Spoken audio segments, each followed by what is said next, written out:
বহু চড়াই উতরাই পার করে আমরা আজকের এই ঐতিহাসিক দিনে আমরা উপনীত হয়েছি। আমরা পুরোপুরি যেগুলো চেয়েছিলাম পুরোপুরি সেগুলো না পেলেও অনেকগুলো গুরুত্বপূর্ণ বিষয়ে যে রায় হাইকোর্ট দিয়েছে সেটা বহাল রেখেছে, সেটা ইতিবাচক। তো আমরা আনন্দিত। আবার আমরা একই সাথে আরও কতগুলো বিষয় যদি সুরাহা হতো তাহলে আমার মনে অনেকগুলো প্রশ্ন যেগুলো ছিল, যেটা ডক্টর শরীফ বলেছেন, সেগুলো চূড়ান্ত হতো, সেগুলো সুরাহা হতো এবং এর থেকে আমরা সামনে এগোনো সহজ হতো আমাদের। এর মাধ্যমে তত্ত্বাবধায়ক সরকার ফিরে আসছে এবং আপনারা জানেন যে ত্রয়োদশ সংশোধনী মামলায় আমরা যে রিভিউ করেছিলাম, রিভিউতে আমরা প্রতিকার পেয়েছি। তাই তত্ত্বাবধায়ক সরকার ব্যবস্থা ফিরে আসছে। তাই তত্ত্বাবধায়ক সরকার ব্যবস্থা ফিরে আসলে দিনের ভোট রাতে হওয়ার সম্ভাবনাটা অতি ক্ষীণ। যদিও বাংলাদেশে যদিও বাংলাদেশে অনেক কিছুই সম্ভব, যেটা আমরা কল্পনা করি না। তো আমরা আমরা যে যেই রায় দিল, মোজো বিরাট কারবার। মোজো 1 লিটার ও 2 লিটার কিনে তুমিও জিতে নিতে পারো ফ্যামিলি কার, স্পোর্টস বাইক, টিভি, আইফোন ছাড়াও থাকছে লক্ষ লক্ষ নিশ্চিত গিফট। আমরা পূর্ণাঙ্গ রায়ের পরে আমরা আরো বিস্তৃতভাবে বলতে পারবো কোন কোন জায়গায় আমাদের অসন্তুষ্টি আছে এবং কোন কোন জায়গায় সংসদকে সুরাহা করতে হবে, এবং আমরা এরপরে আমরা রিভিউ করব কিনা সেই বিষয়ে আমরা সিদ্ধান্ত দেব পূর্ণাঙ্গ রায়ের পর।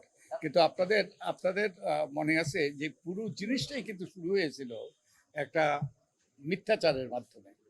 যে আমাদের যখন যে ত্রয়োদশ সংশোধনী মামলায় রায় হয়েছিল, তখন সেই রায়ে বলা হয়েছিল যে যে ওই তত্ত্বাবধায়ক সরকার ব্যবস্থা প্রসপেক্টিভলি বাতিল করা হয়েছে এবং পরবর্তী 2 নির্বাচন তত্ত্বাবধায়ক সরকারের অধীনেই হতে পারে।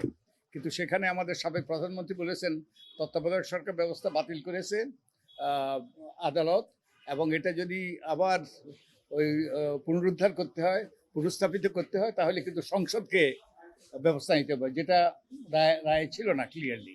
এবং উনি বলেছেন যে আদালত বাতিল করেছে, আমাদের কিছুই করার নেই, অতএব তত্ত্বাবধায়ক সরকার ব্যবস্থা বাতিল এবং ভবিষ্যতে দলীয় সরকারের অধীনেই নির্বাচন হতে হবে। এই ধরনের একটা আদালতের রায়ের অপব্যাখ্যার মাধ্যমে কিন্তু এই আমাদের রাতের ভোট হয়েছে। তো এর মাধ্যমে আজকে যে রায় হলো এবং আমাদের যে হাইকোর্টের রায় হলো, তার মাধ্যমে এটা বন্ধ হওয়ার পথ সুগম হয়েছে। তো আমরা আশা করি যে ভবিষ্যতে আমাদের ভোটাধিকার পুনঃপ্রতিষ্ঠিত হবে এবং আমরা একটা গণতান্ত্রিক যাত্রাপথে এগিয়ে যেতে পারবো। এবং একই সাথে আমি আশা করব যে আমাদের যে সংসদ যে জনরায় যে দিয়েছে, যে গণভোটের মাধ্যমে, সেটা প্রতি শ্রদ্ধা প্রদর্শন করে, আদালতের রায়ের প্রতি শ্রদ্ধা প্রদর্শন করে এমন পরিবর্তন আনবে যাতে আমাদের ভোটের অধিকার নিশ্চিত হয় এবং রাতের ভোট যেন আর দিনের ভোট যেন আর রাতে না হয় সেটা নিশ্চিত করবে। সেটা অনিশ্চয়তা থেকে গেল, এটা সংসদকে এগুলো সুরাহা করতে হবে। আপনারা জানেন যে গণভোটে সেই রকম ওই যে কতগুলো বিকল্পের কথা বলা আছে এবং ওখানে নোট অফ ডিসেন্ট আছে। এখন আমাদের সংসদকেই সেটার ব্যাপারে সিদ্ধান্ত নিতে হবে। যেমন যে সর্বশেষ প্রধান বিচারপতি তত্ত্বাবধায়ক সরকারের প্রধান হবে কিনা, এটাও সংসদকেই সেই সিদ্ধান্ত নিতে হবে। তো আমি আশা করি সংসদ জনস্বার্থে আমাদের নির্বাচনী ব্যবস্থা যেন আবারও সংকটে না পড়ে, যাতে আমাদের ভোটাধিকার নিশ্চিত থাকে, সে ব্যাপারে তারা সঠিক সিদ্ধান্ত নেবে। আর কেউ চায় না যে প্রধান বিচারপতি মানে সর্বশেষ অবসরপ্রাপ্ত বিচারপতি কিংবা বিচারপতিরা কোনোভাবে তত্ত্বাবধায়ক সরকারের ব্যবস্থার সাথে যুক্ত থাকুক।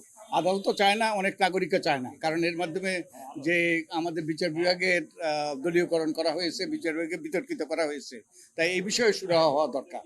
তো আমি আশা করি যে আমাদের সংসদ সঠিক সিদ্ধান্ত নেবে এবং এই ব্যাপারে গণভোট হয়েছে এবং এটা করাটা যে সংসদের জন্য বাধ্যতামূলক, আমি আশা করি আমরাও চাই না, আমি চাই না, অন্তত আমি চাই না, কারণ এর মাধ্যমে বিচার বিভাগ বিতর্কিত হয়েছে। অ্যান্ড তো আমি ব্যক্তিগতভাবে চাই না, আমার আমার আইনজীবীরা ওনাদের হয়তো ভিন্ন মত থাকতে পারে। তো আমি আশা করি যে সংসদ সঠিক সিদ্ধান্ত নেবে।